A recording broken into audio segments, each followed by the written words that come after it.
格拉西莫夫自我安慰式总结，仿佛俄军拿下乌东4州易如反掌。卢甘斯克更是进度达到了99%，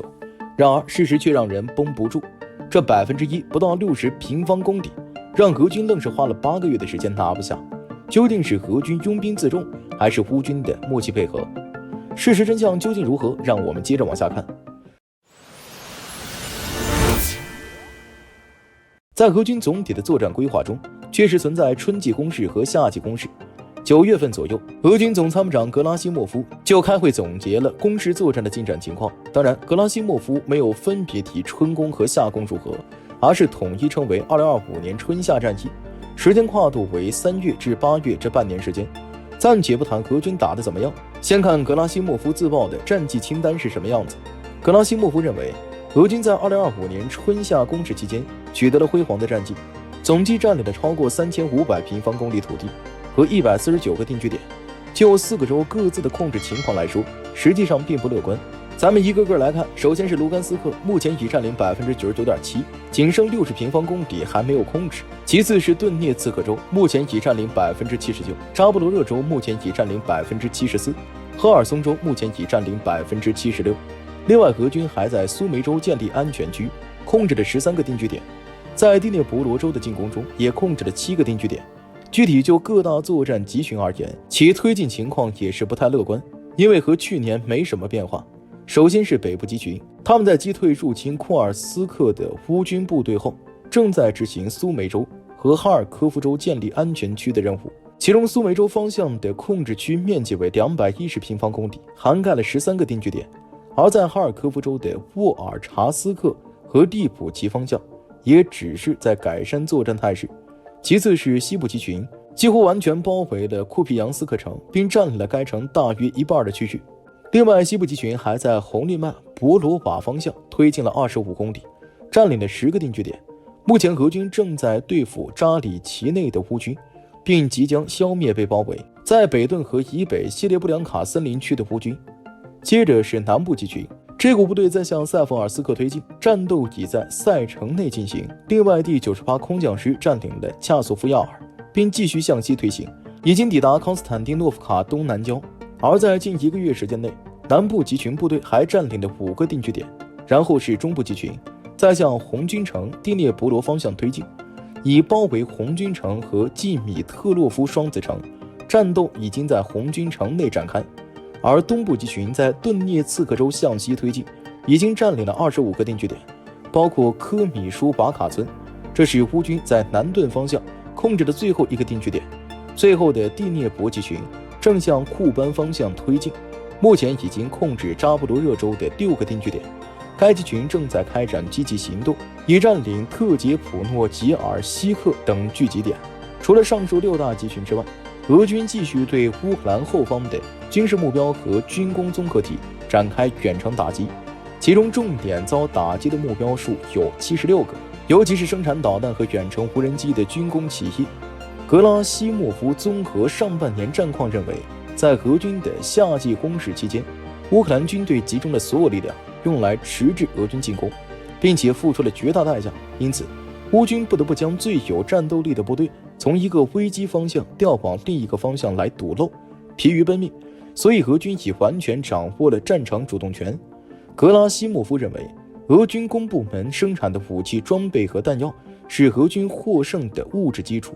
而起到决定性作用的则是俄军官兵。在春夏战役期间，俄军有120900人获国家奖励，其中101000人为士官和士兵。另外，格拉西莫夫还认为，俄军各级指挥官已经完全掌握组织和指挥战斗的技能，学到了新的战术和非常规作战方式，并将其应用于实战。以上这些都可以认为是俄军内部自认为的春秋攻势战果，可实际上态势却很让人失望。俄乌战争已经打了3年半时间了，现在都有双方将通过谈判解决的说法，但实际上这远远低估了俄乌之战的复杂性，因为任何谈判方案都绕不开领土归属问题，不是说两家坐一桌喝喝茶不打了就了事儿。毕竟那10几万平方公里的土地怎么说，这可是相当于韩国加比利时的面积了。俄国人摆到明面上来的要价就是克里米亚加顿巴斯2州，再加赫尔松、扎波罗热2州，稍微松松口，也要完整的克里米亚和顿巴斯，南部2州至少也是维持现状。这样的条件，乌克兰人会答应吗？必然不会。所以只要乌军还没有彻底被击败，甚至当前还有反冲击的能力下，当然还没到能弹出个4、5、6的时候，照样还得打。俄乌谈判真到时机成熟时，必然是由战场优势决定的，而非口水战的胜负。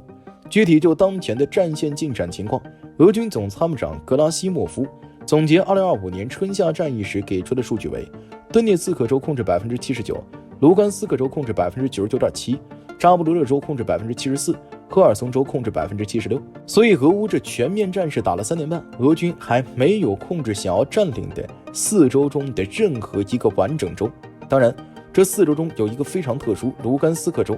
因为它已经非常接近全面占领了，就差0.3%了，那还不是一哆嗦的事儿。如果大家是这么想的，可就大错特错了。因为卢甘斯克州的99%就像那砍一刀似的，你觉得就差那么一刀的事儿，可砍了1年半载，它还是99%多，就是凑不够那100%。所以这卢甘斯克战场也是真可乐。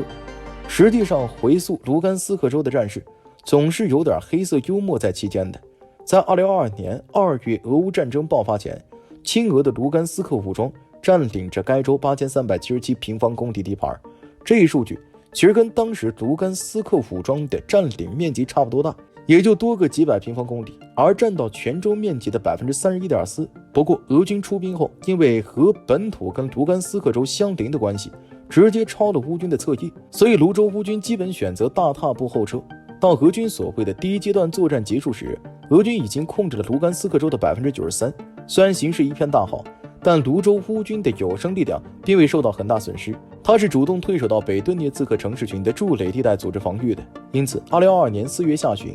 俄军集结主力发动北顿战役，打的就是卢甘斯克这最后的7%。这仗是硬碰硬的血战，以俄军的获胜而告终。随之卢甘斯克州也全部吃下。没错，俄军是曾占领过全部的卢甘斯克州，但只持续了2个多月时间，就因为乌军的大反攻而被反推回去。此后俄军就一直往回啃，当年丢地盘的时候是几天时间就丢了，后来往回打则以年计。经过了2023年、2024年的持续攻击后，俄军对卢甘斯克州的控制突破了99%，只剩不到1%了。能打多久呀？答案是从年初到现在，整整打了8个月的时间。这1%的最后一哆嗦还没有结束。请注意，这还是卢甘斯克武装改编了的第3集团军在塞夫尔斯克方向终于端正态度，认真打了，以及第25集团军在系列布良卡森林也认真推进的结果。但认真归认真，这进度就是不快，没吃下就是没吃下。按照格拉西莫夫的说法，现在乌军控制的卢甘斯克区域只剩下不到60平方公里，其中大部分是在斯瓦托西侧，还有一小部分在谢列布良卡森林。至于南边的奈打王底洛戈里夫卡，终于是被第3集团军给啃下了。在剩下的2块中，谢列布良卡森林的清理问题应该不是太大，因为这个方向的乌军已经撑不住了。不过麻烦点在于当地森林区密集，乌军的各种工事不少，清理需要时间。而在斯瓦托那边，则是乌军的亚速第3军团在手，面对的是西部集群的近卫坦克第1集团军。俄国人有时候真挺有意思，嘴上喊着亚速部队如何如何，一副不与之共天地的态度，但其实亚速部队从开战初的团级规模还被全歼了一次，到现在都扩充成2个军团了，而且其中一个就摆在这边，俄军倒也没见手有多硬。